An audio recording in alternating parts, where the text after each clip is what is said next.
Hello there, thanks a lot for coming by PosterCentral.com's video blog today. I'm Pete Howard.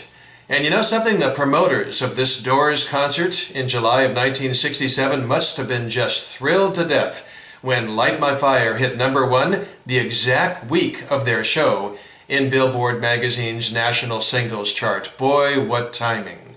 And of course it's a given that the Doors' debut album was in the national top 10 of the albums chart.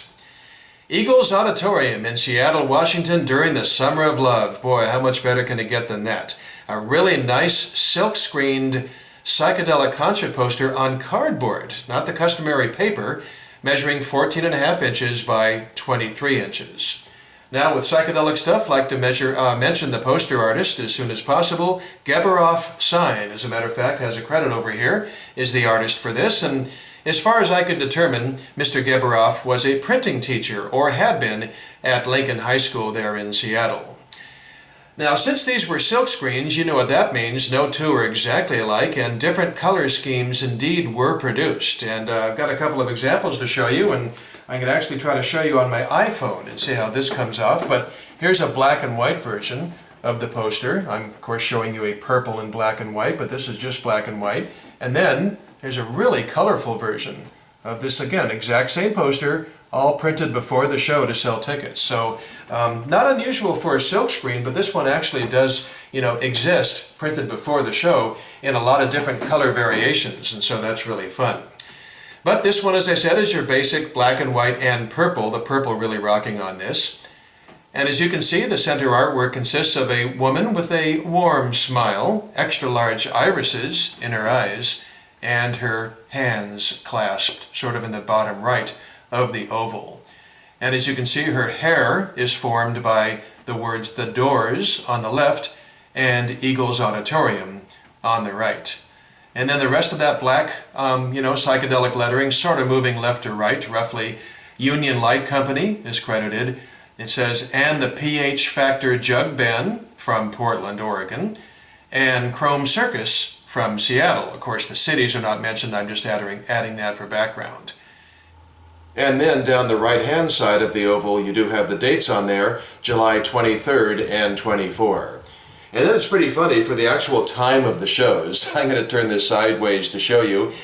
Sure, it says 8 p.m. till 2 a.m. Nothing unusual about that, but look at the way the poster artist spelled 8. Sort of the past tense of eating, if you will, so that's pretty clever and cute.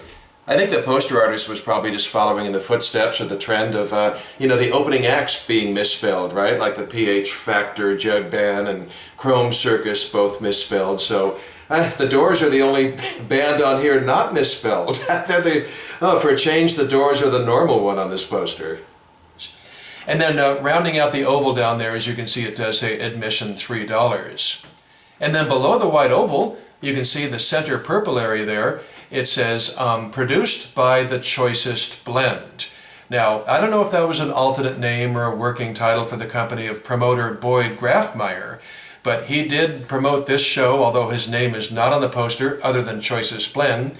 His name is on the other poster I'm going to show you, and he went on to do the Seattle Pop Festival, a monumental event in the area. And one more thing about this writing down here, it's kind of funny, the other colors that I just showed you plus others, they all say produced somehow by the Choicest Blend. A little tongue-in-cheek about how do we ever get it all together. But this one doesn't have the somehow, but absolutely guaranteed printed before the show to sell tickets. Okay, so staying in Seattle, staying in 1967, staying at Eagles Auditorium, and certainly staying with the Doors, we jump to the fall, and specifically November 10th of 1967, and I won't get in too close initially. Look at this, just an outstanding psychedelic paper concert poster, which is why I'm using clothespins to have it on a board for easily handling. I don't want it to just, hang loose. But boy, look at this, isn't this nice? Look at this green and magenta, it's just crazy, wow.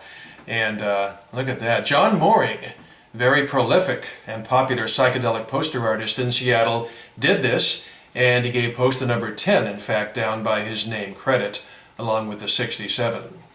And once again, perhaps a coincidence, perhaps not, I'm thinking it is a coincidence, but the artwork circles around a young lady, or a girl, and her flowing hair. Only this time, she's holding a crystal ball with the 4 doors faces in it. Look at that, isn't that nice? Oh man, that's a nice touch, I just love that. And then as for the writing, as you can see, it just says simply Doors-November 10. That's understated. That is pretty understated. No day of the week or anything like that. No the on the doors and so forth. And then as far as the opening bands, below that it does have Seattle's Chrome Circus is opening this show as well. Plus short-lived local band Magic Fern. And they appear on a lot of Seattle and Portland concert posters of the era. They were only around a couple of years, but they opened for the Grateful Dead and the Yardbirds and the Buffalo Springfield. And they had sort of a Youngbloods type sound, and were signed to the local label Jordan Records, as so many Pacific Northwest bands were at the time. Then the poster says, Lights by Retina Circus, and then you go into the magenta box there, the strip, and it does say Eagles Auditorium, 7th at Union, 8 p.m. to 12 p.m., a common typo with concert posters, should be of course 12 a.m., tickets $4, and advanced ticket sales, and then 4 locations are given. So, interestingly, this poster originally was going to sell tickets for 2 different shows, but the promoters decide, well, whoever made the decision, perhaps band management, promoters, or whatever, the second night was moved to Oregon State University in Corvallis, Oregon. So, boy, a couple of 1967 Doors concert posters from Seattle, from Eagles Auditorium, and just great lookers, both centering on a girl with flowing hair, and boy, the music and the good times certainly flowed as well at both these shows. Hope you enjoyed seeing them. Great fun showing them to you, and thanks a lot for dropping by. Have a good day. See you again soon. Bye-bye.